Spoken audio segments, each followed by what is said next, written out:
as you can see, I got my vision board propped up, and I'm just gonna be talking about some of my manifestations, and particularly in regards to breaking free from an identity, forming a new identity, and becoming a different person.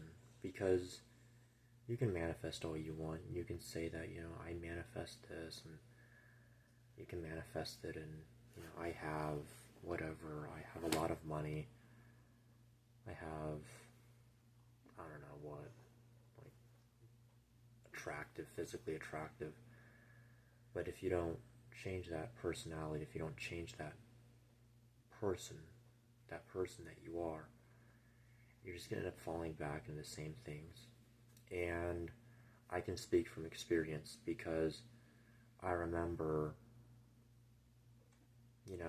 I would manifest a lot of things. I had done my video about conjurations and evocations,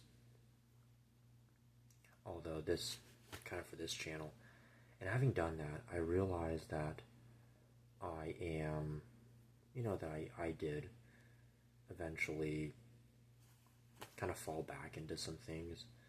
My personality didn't really change even after having manifested everything that I've ever wanted. Like having manifested, like a completely different body,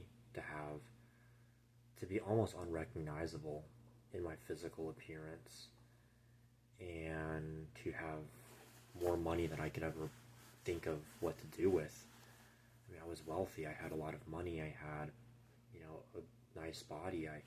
I was in shape. For like once in my life, I'm like, oh my God, I'm buff. I'm over 180 pounds. I'm like jacked. Wow. And it's not to talk about my story or to brag, but it's to talk about. I have a bit of a cough right now. It is to talk about sort of avoiding the pitfall of absorbing the reality around you. Because when you develop your subconscious mind, and I know Frederick Xavier does talk about this quite a bit, that when you develop your subconscious mind and you begin to become more receptive, and your subconscious is that much more efficient, you have to remember that your subconscious is unable to accept or reject anything. It's unable to reject.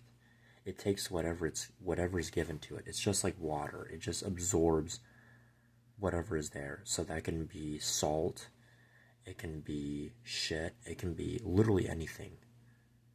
So if you plant seeds of positivity and happiness, then that's what you're going to get out.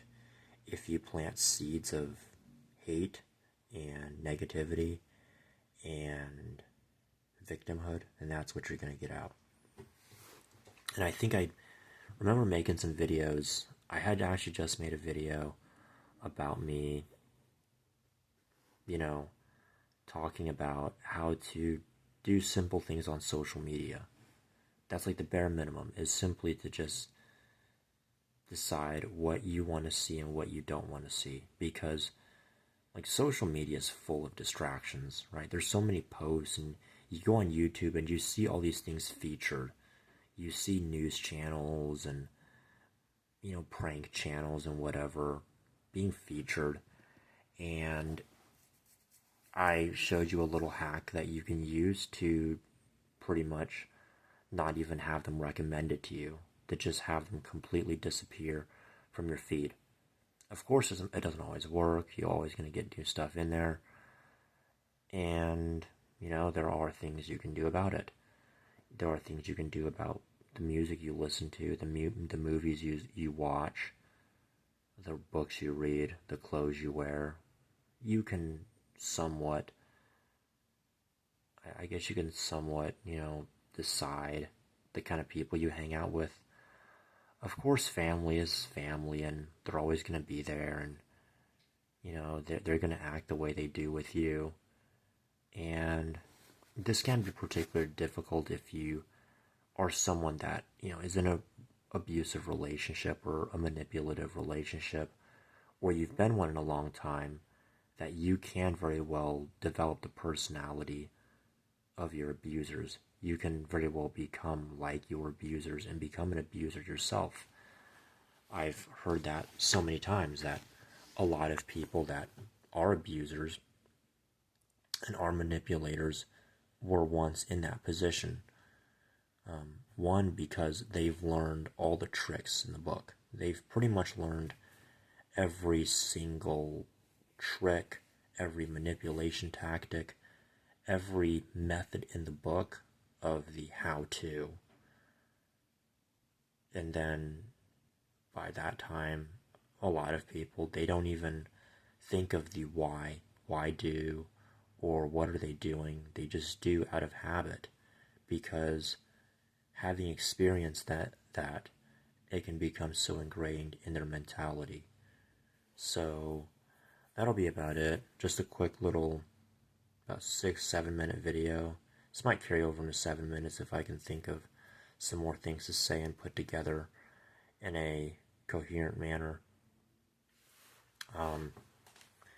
And part of that is you have to let go. Now, that's part of what the ego destruction is, and it's not necessarily getting rid of the ego or destroying the ego, it's transmutating the ego.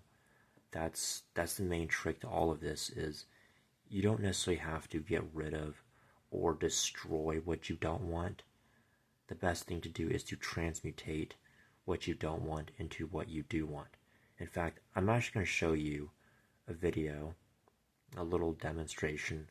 I have a bit of a cough. Of exactly what I mean by that.